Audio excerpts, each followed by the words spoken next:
knowledge sharing. So let's welcome our next speaker, Neal Fultz, the principal data scientist in NJ&M Consulting, to share with us reject inference and the causal connection. Let's welcome. Thank you very much.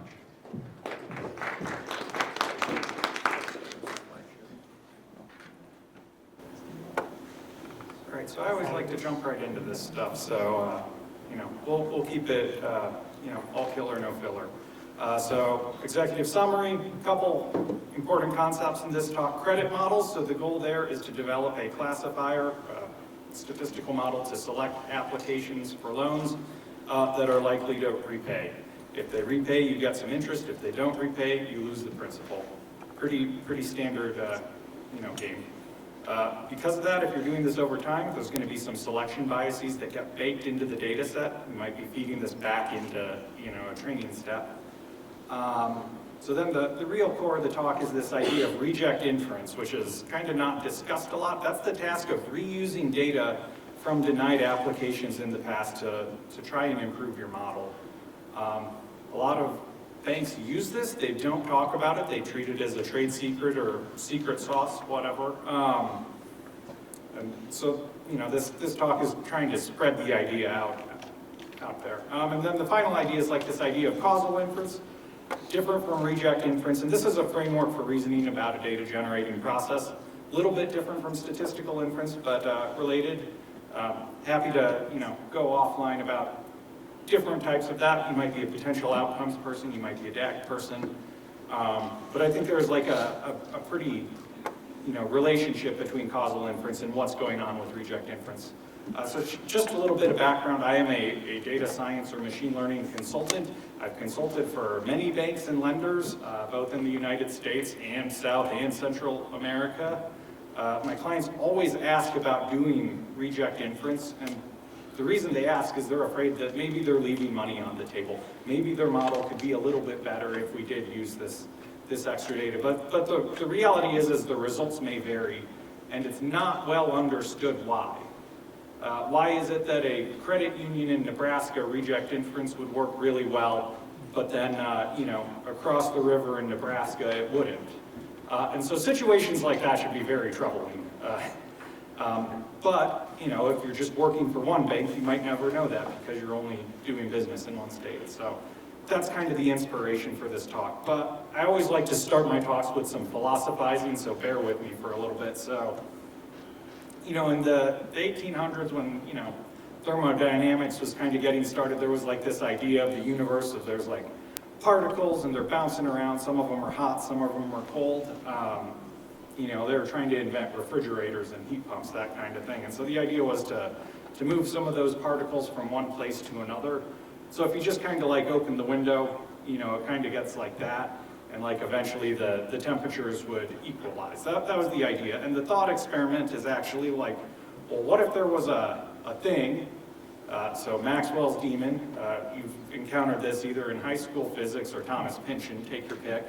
And the idea there was there would be this little demon, he would let some of the particles through onto the other side and block the other ones, right? So, he would let some of the particles through. And so then we end up with like all the orange ones there. These don't have to be particles. You can think of them as like, if this is a bowl of cereal with Captain Crunch, then you got the regular ones and the berries, right? And so this is not a bad comparison to like what a credit model is doing, right? So, but in the real world, we're not perfect. So sometimes we let one of those purple ones through too, which is a bummer. And also, we're doing this thing over time. So next time point, we do it again.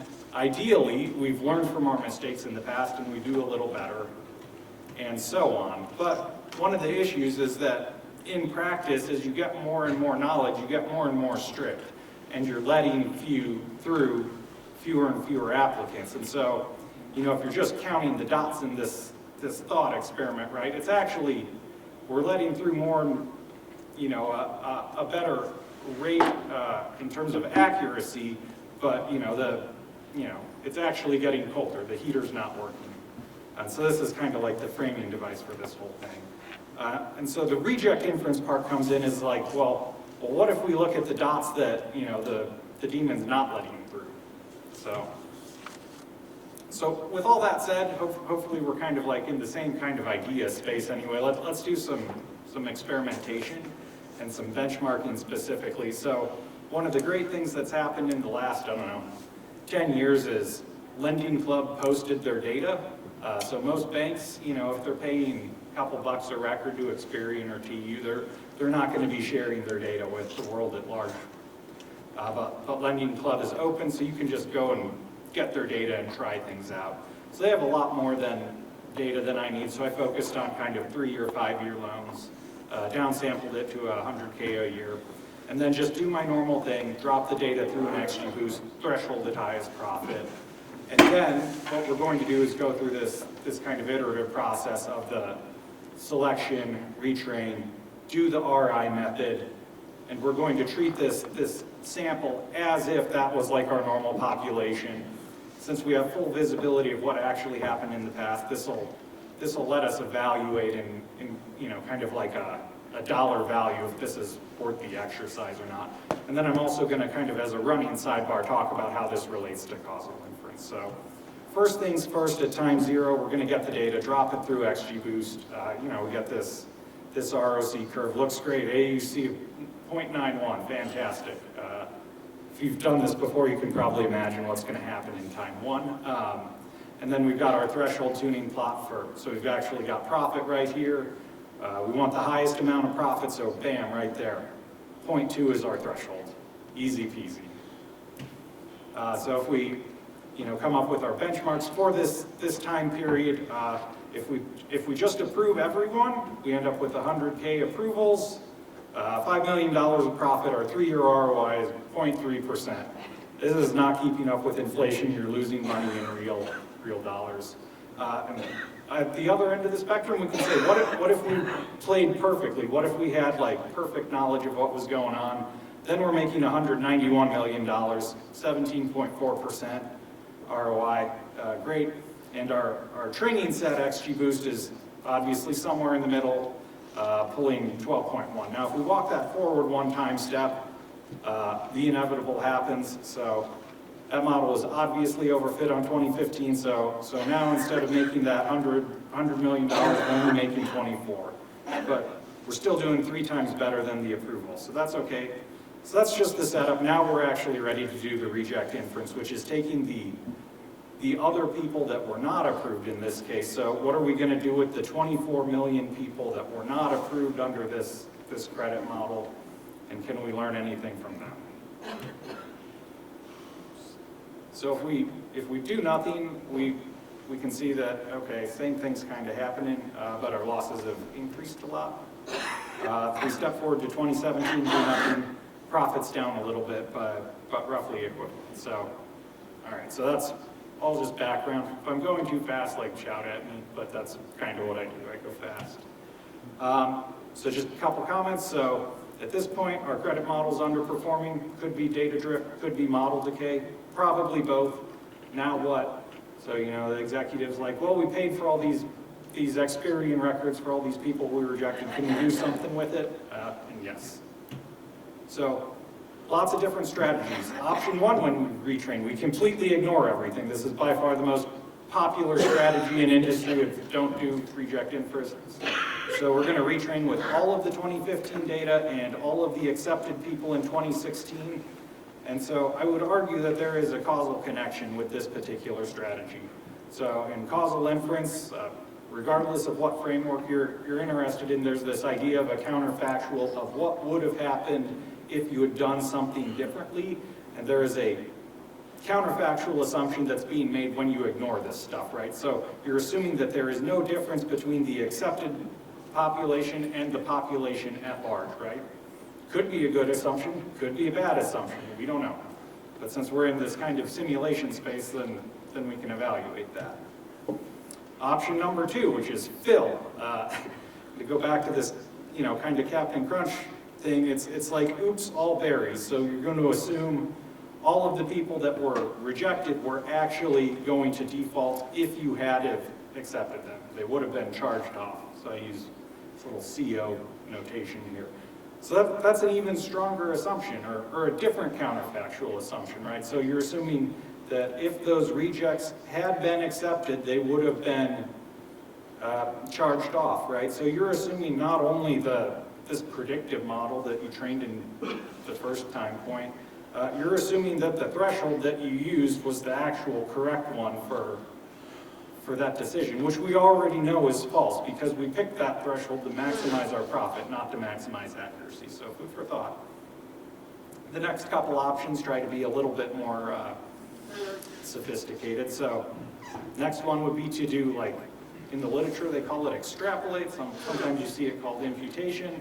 But you're going to take all of the 2015, all of the accepts, and then for the rejected people in 2016, you randomly code them as a charge off the predicted probability percent of the time. So the assumption that you're actually making right there is that you're assuming that the behavior of the rejects would follow the 2015 model proportionally. You are assuming that your old model is right, which could be true. Could be roughly true, and then this is good enough. There's a variant on this where you exploit the weighting feature in your model. So you do same thing, but instead of just doing a single imputation, you make 2 copies of the rejects. The first one you code as a charge off, and you set the weight equal to the probability, and the second copy you code it as paid off with a weight of 1 minus p hat. So same thing, but this is kind of like a continuous version instead of like a single random draw, right? Other connection I would call out related, this is kind of similar to like a propensity score model, but it's subtly different. So if there's some connections there that we could also make if we wanted to. Kind of the fifth common one is like what I would call a conditional imputation. And so what we're going to do is try and average out some of the noise that comes from doing a single imputation by moving that imputation inside of your training loop. So if you're doing like a Bayesian model, you move that imputation inside the MCMC, and you end up with like Bayesian data augmentation. If you're a frequentist, you end up with like something like an EM algorithm, or you pull this inside your boosting iteration loop if you're using XGBoost. So this is a little bit different assumption. You're assuming the behavior of the rejects would follow the model that you're currently training and trying to average out that uncertainty somehow. And you're also assuming that your response surface is nice. So cool. So let's talk about the actual results for this. So if we put this all in one big table, what we can see is that all of these do fairly similar for this particular draw. So if we ignore everything, we got $24 million. If we do the Fultz strategy, we're up to 26, but a lot has changed. We're denying an extra, 20,000 people, an extra 20% of our data, and all of the extra profits being driven by cutting our losses. And then among the remaining 3 strategies, all quite similar, with a little bit of variation in the trade-off. So that's that simulation, right? So that's where if you hop on Google Scholar and look at things, they'll kind of stop. They will have a data set. They will try things out and say, this worked for me. Occasionally they'll come up with things of like, oh, we tried out like a bivariate probit to try and deal with this. So I'm going to take this one step further. I mentioned I had downsampled the data, so we can just do this like a lot of times and get some like sampling distributions around these estimates and go from there. So if we look at the distribution of loans approved, what we can see is that the Fultz strategy is always doing something very, very different. I think this makes sense. It's going to assume all of those people are in the rejects, and it's going to just tank your approval rates like right away. Whether that means you make more money is possible, but this may not be like, this may be too disruptive to a business to be like really worth considering. So there's that, and then we can see similarly these 3 strategies all doing pretty similar. So then let's look at the interest made and the losses from the charge-offs. And so here we see kind of a different pattern. We can see that, kind of similar, that we're seeing something very, very different with fill, and then kind of slightly different variations in amounts of losses versus gains. But let's just add those 2 numbers together and look by profit. And this is where something kind of interesting happens. So if we look over here at like our best model, right? the weighting is doing just as good as the fill, although the average model kind of leans towards the fill. So I think this kind of dot right here gives me hope, because, you know, in the real world, you're not trying to use like an average model, you're trying to develop your best one. But this does clearly isolate the effect of, you know, what is the reject inference by itself doing? So I think we've kind of answered that. And here we also clearly see the ignore, not the right thing to do, even though that is by far the default in industry, is just only use accepts. And in the pathological case, it's quite a bit worse than many of the not retrain at all. So kind of an interesting thing to think about. And so I'll just try and wrap this up, and then we'll get to the Q&A part, which is by far my favorite. So the key tension here is really between model decay and selection bias. Your model is truncating your sample for you, and then you are feeding that back into a training loop and so on. Whether reject inference works in practice depends more on the data generating process of like causal inference than the specific data set at hand, because I just showed you the results across, I don't know, 500 bootstrap replicates. Other things that are interesting here and contradict kind of some other things I've seen is like simple strategies are, they can exacerbate like biases and redlining, but they can also be more profitable. So this is another thing to be worrying about. And I would also, for those of you that aren't at, I don't know, is anyone here from a bank or like Zest AI or Tala? All right. So these kinds of systems are also used in other places. So like college admissions are starting to use this, and this should give you some pause, or, you know, an ad targeting if you're trying to upsell people on, you know, cable TV subscriptions. Very similar systems in play. So that's the core content of the talk, and then we can kind of dive into other things. So we know what credit models are. The goal is to build a classifier to select applicants likely to repay and make as much money as possible. The selection biases are getting baked in through the process of approving loans. RI is the task of plugging the rejected data back in to try and improve your model and trying to make more money. And the causal inference is like a framework for thinking about the underlying assumptions that RI is trying to leverage. So this is a link to the slides if you want them. We can go into Q&A now. I think we have a decent amount of time for that. If you don't have questions, I write my own, but they're not as good as yours. So please, you know, raise your hand, shout at me, whatever. There you go. Okay. All right, so do I have any shout outs? Yes.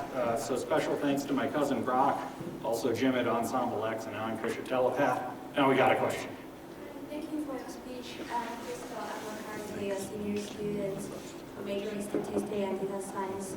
And I'm wondering what's the hardest part of analyzing data in a bank, because I do several interns in tech companies like TikTok, but I've never tried to actually be an analyst for banking, so that's why I'm curious about this.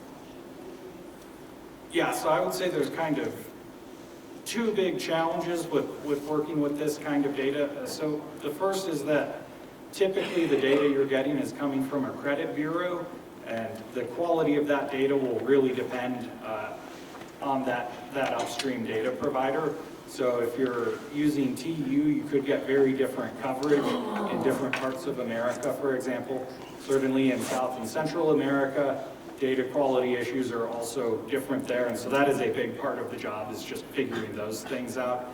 Second thing is that you know, you really do need to be conscientious of the goal of making the most amount of money and not just, you know, trying to improve accuracy or something like that.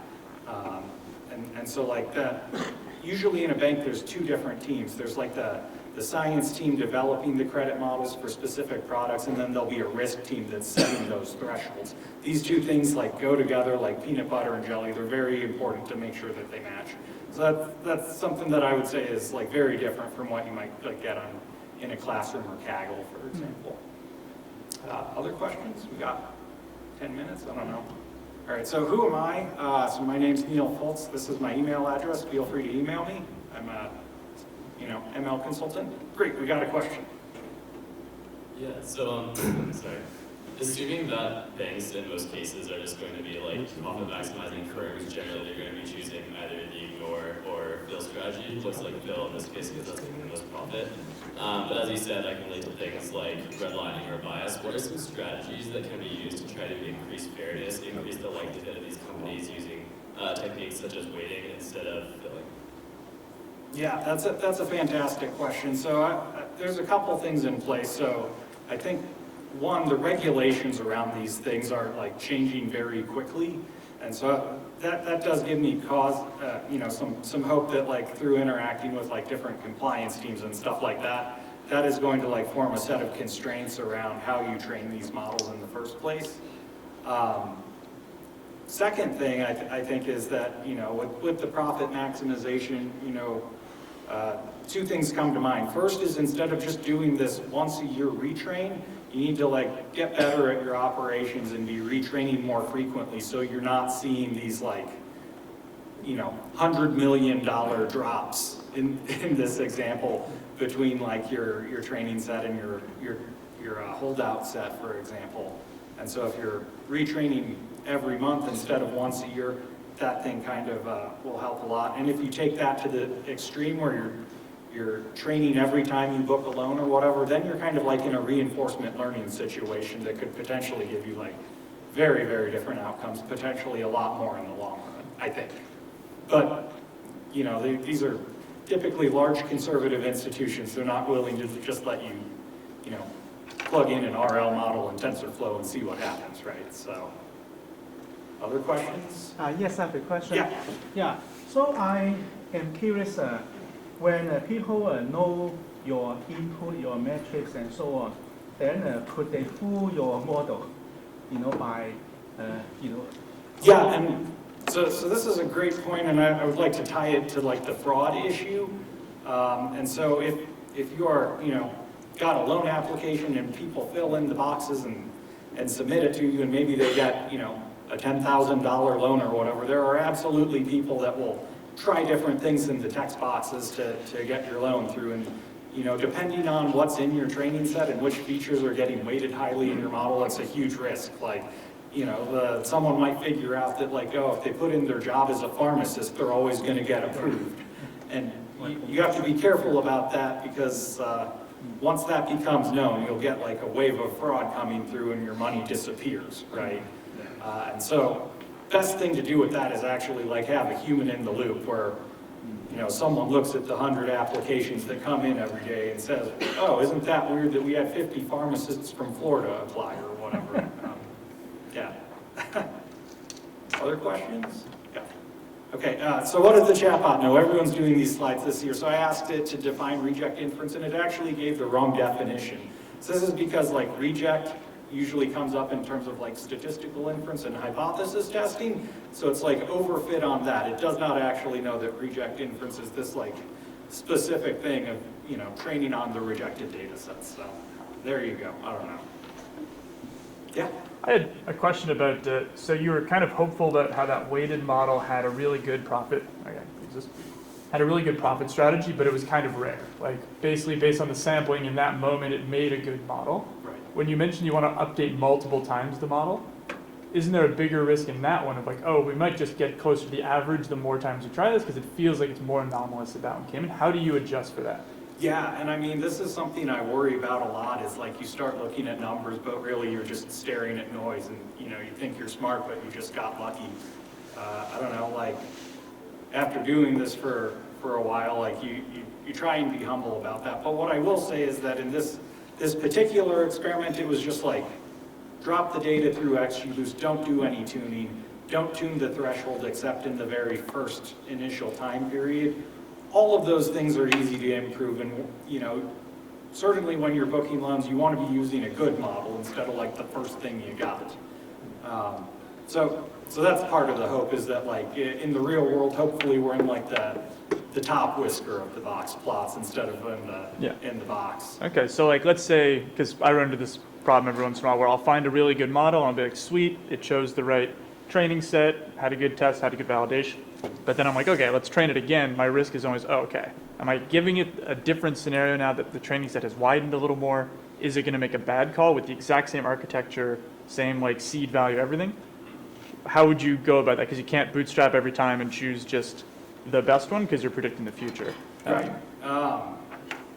Yeah, I don't think people have good solutions to that. Like one thing that I certainly do fall back on is the idea of ensembling. So at least maybe we can get something that's like average better instead of like lucky once and then not lucky again. So that people certainly do worry about that. And you know, different banks treat their failure modes as, again, like kind of like secret sauce for better or worse. And like that kind of thing is super important. Yeah, so it sounds like you'd look at the average and you'd be like, okay, I need to choose a model that generally on average, if we ensemble them all, is beating every other ensemble we could build. Right, yeah. There's a, you know, in model selection, like when you walk it forward in time, there's like a winner's curse where you'd rather take the smaller lift that's more stable than the lucky one. But depends on how you're billing things. Like if you're a bank and you charge your interest monthly instead of yearly, like all of that stuff feeds into this too, and it can be like a lot more financial or operational than statistical, but it like totally changes your utility function. Yeah. So, thank you. Other questions? I'm gonna run out. So here are some references on RI that I think are good. This David Hand paper is literally called "Can Reject Inference Ever Even Work?" And it's great. And then the Crook paper is kind of like an update to that, also very good. If you're interested in causal inference, far and away the way that I learned it is from the SEMNet listserv, and the FAQ for that is fantastic. There's also a new book called Causal Inference, the mixtape by Scott Cunningham, that is quite good. If Ravina's around, he ran a book club on it that I was in, also quite good. I have like a favorite quote from the David Hand paper. So, you know, much effort's expended on trying to utilize the information in the distribution of the rejects. We pointed out that such information can, in general, only do this if additional assumptions are made. So he's writing this 30 years ago, still absolutely true, and because of this, like, you know, process where people are trying to hold this kind of like strategy close to their chest, you know, I don't think there's been enough public discussion about like what are those additional assumptions and are those actually true in the particular problem. So, any other reject inference methods? Yes, people always come up with these things. I'm skeptical of a new one like doing a lot different, but you never know. One common thing that I do see banks do is they just purchase additional credit reports for the historical rejections. So a lot of times if someone doesn't get the loan from you, they go across the street, they pay the higher interest rate with the payday lender or whatever. That's not good. But you can get that visibility because the data is being shared through the bureau. This can be a good strategy. It can also be very spendy, right? Like now you're doing 2 credit pulls for the people you rejected instead of 1 for someone you approved some percent at the time. But not a bad idea. The other thing people do is they just approve everyone for a little bit. You know, it's the 1 month everyone gets a loan Oprah moment or whatever. So that happens too. Other questions? No? I think I'm over time. Oh, yes. Just one more question. I think as you look at the models and just AI in general, one of the biggest concerns for me is just bias. Sure. And in this case, you can reinforce it in various ways. And so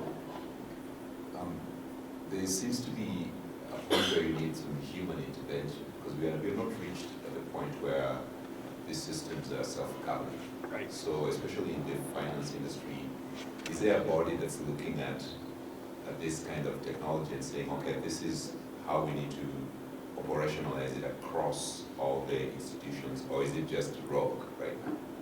Yeah, so it's substantially less of a Wild West than it was when I started, and so we are starting to see more regulatory agencies getting involved at this credit model level of things you should or shouldn't use inside them, versus in the past they'd kind of just like, you know, look at aggregate patterns of how things are going.